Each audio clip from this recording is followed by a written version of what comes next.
Hi everyone, thanks for checking out another InfoSec Hub video, and today it's episode 3 of our video series, A Day in the Life of an Information Security Officer. And this week I have something special because this is what most of the people think of when they talk about information security, and that is that the company I worked for got hacked. Well, the actual company didn't get hacked, but one of their servers that was managed by a third party that got hacked. So when you go to the risk and compliance stuff, then we're talking about what is in the SLA, service level agreement, what does the third party cover, what do they have in place, do they have firewalls, do they have IDSs, IPSs, do we need to dig through the logging, can we see abnormalities in logging in patterns, what system is breached, what kind of connections with other servers are made. So are the attackers able to move through the organization, meaning can they jump from that server to, let's say, the Active Directory? And the Active Directory, for people that don't know, holds all the users and all their user rights. So maybe they want to jump to a certain user, maybe they want to elevate their privileges, giving them more access rights to other servers. Maybe that gives them permissions to install malware, spyware, you name it. So a whole lot of things are uncertain, but there's always a certain protocol that companies can follow. In this particular case, the company in question was alerted that there are, first of all, on that server pieces of software that need urgent updates because there are vulnerabilities detected. What you do then is, of course, if you're in control, then you know this and then you already update it and make sure that you're always on the latest patch level. You keep your eyes on the relevant sources to see if there are patches available, and if you then also timely update it. In this particular case, it was a system that was going out of production, but that was already in the making for 3 years, so it was not really 100% on the scope. So then these things happen, and I'm not blaming anybody there. It's just a lack of time, lack of resources, lack of people. It's always the same.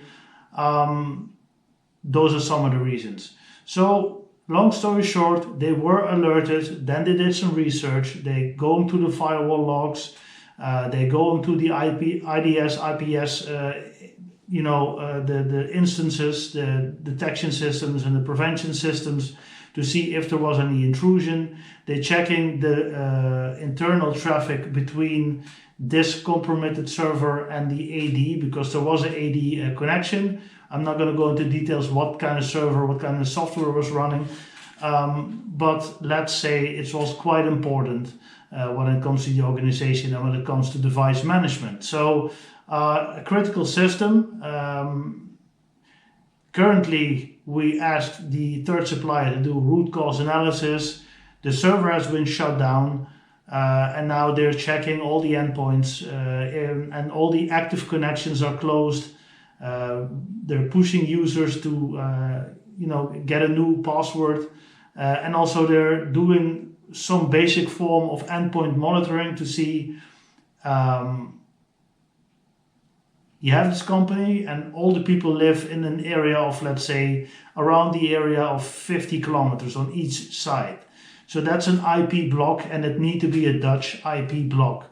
If you have logins from Germany or Belgium, you can explain that. If you have certain people living there, then it can be explained. You can trace it back if it's if it's a real legitimate IP address or it's a bogus IP address. If you see anything happening from logging into the Netherlands and then 2 seconds later from another part of the world, there should be a trigger there. So the logical steps are always kill all active connections. So everyone that's working, that's going to impact the business, that's just no other way around it. Kill all active sessions and then force everyone to update their password. And that's basically the first step. Then on the same time, ask the supplier for logging and analysis of the logging In certain degrees, they need to write a root cause analysis so they can learn from this, especially if they're also ISO certified or NAN certified. They need to have those kind of things in place, not only reporting the security incident, but also doing analysis gathering and then learning from it. How did it start? Where did the threat come from? What kind of vulnerabilities was exploited?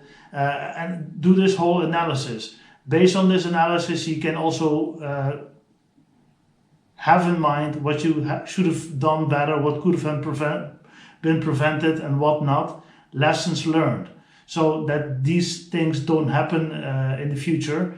And this is also part of the PDCA cycle: plan, do, check, act. You always evaluate. We have a risk, it's mitigated, or is it accepted risk?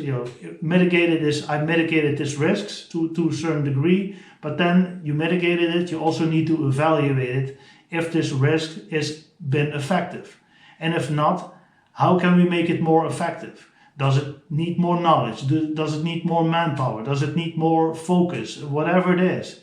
And if it's an accepted risk, that means that, okay, the risk is so big, we don't have the resources, we don't have the manpower, we're just going to switch this off, or we're going to do this in case that risk happens, then this is the plan.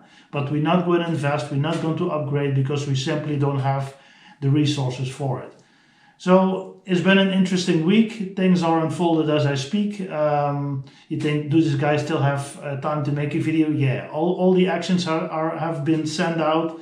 I can get a call in no time, that's no problem. But in the heat of the moment, it's always nice to make a video. I'm on my 5th cup of coffee today. It's hectic, it's intense. Maybe next year. You see, I'm all over the place. Maybe next week I'll make a continue-up video on the next steps, because I think basically these kind of videos are what people are triggered by. I'm not a SOC analyst, I'm not a security analyst in any type, shape or form. I'm more in the business with processes.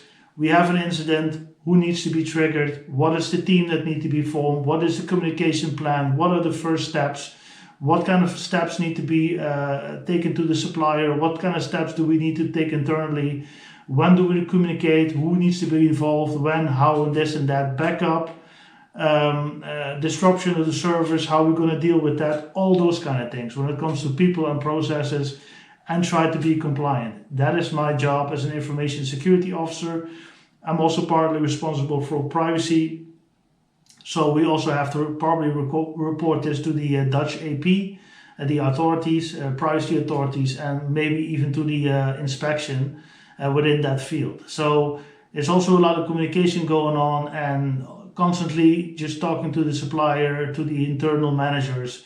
It's hectic, but in some strange way it's also fun. So that's what's going on today. Hopefully next week I can give you an update.